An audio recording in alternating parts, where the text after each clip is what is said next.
In this installment of the Test Modeler 100 Quick Start series, we're going to be looking at how you can customize code templates. The goal of this session is that by the end you will understand what the code templates do and be able to customize them and the associated code Test Modeler generates. Now, what customizing the code allows you to do is be able to create code directly from Test Modeler which can slot into your automation framework.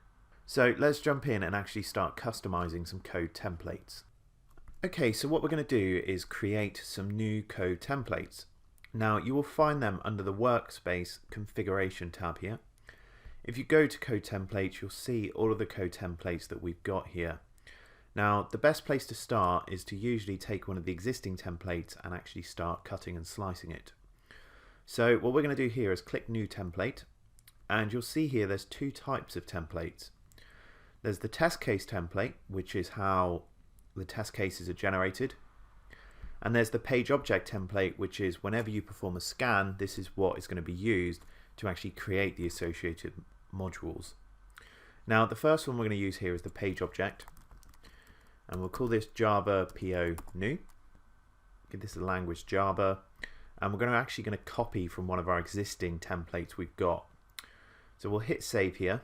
We'll see that's added at the bottom. We'll open that up, and what you'll see here is all of the associated little code snippets which make up this resulting template.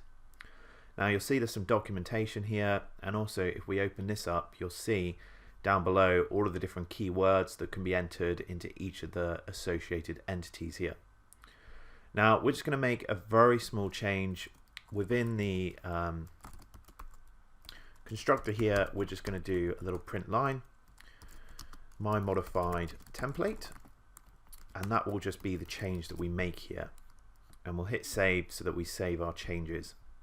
So we've added a new page object template. What we're also going to do here is add a new code template as well for the test cases. So I'll call this Java test case new. We'll be dealing with a test case this time, and we're going to copy from one of our existing ones because it's much easier to get started. So I'll hit save, go to the bottom, we'll see that's been added, and this time we've got this configured for our test cases. Okay, now you can be very granular here. You could go down and actually add in many of the different code snippet types that we've got. Here we'll just stick with these two, and what we're going to do here is, again, we will just make another very small change where we're going to add my modified template being printed to every single test definition. Now, the main benefit here is you could come in and you can modify the import statements, the packages, the class names, how all of this is assembled together so that it matches the architecture and the way you're using your framework as it exists today. Now, if I come into project and releases here, the first thing we're going to do is go into our code templates project that we've just created, and we're going to link here the page object exporter that we want to use.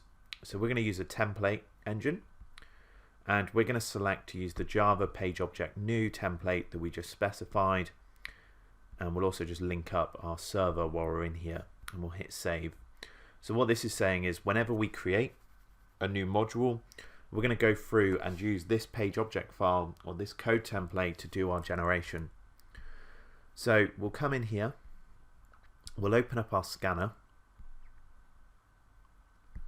and what we're going to do now is just scan some objects on this web page that we have. We'll hit stop. We'll do an upload. And we'll see that's been uploaded. If I come back into Test Modeler here, just do a quick refresh, we'll see we've got two files. If I open up this one, just do a download here, what we'll see is that this time we've got our little print line statement at the top, so it's used our new code generator template to create this. Now, on the flip side, we also want to use our generator for generating the test cases. So I'll create a new model here. We'll add a start block, and we'll go into our fast model builder, and we'll just select some of the actions inside that page object. So we'll go to the URL, and then we will click family and education. Very simple, just a linear model that we've got here. We'll come in and generate some tests. So we'll do a generate. Got one path, which is fine. We'll come in and do our code generation here. We're going to specify create tests, and we will select the template, which is our new test case template we just created. We'll hit export. We'll see the generation is spun up. We'll click download here, open up our zip file, and what we'll do here is we'll just open up our code that's been generated, and what we'll see is that at the top here we've got our print line statement. So this is how we can customize our code templates for the page objects that are being generated and also the test cases that are being exported. Thanks for watching this video. Any questions, please email james.walker@curiosity.software.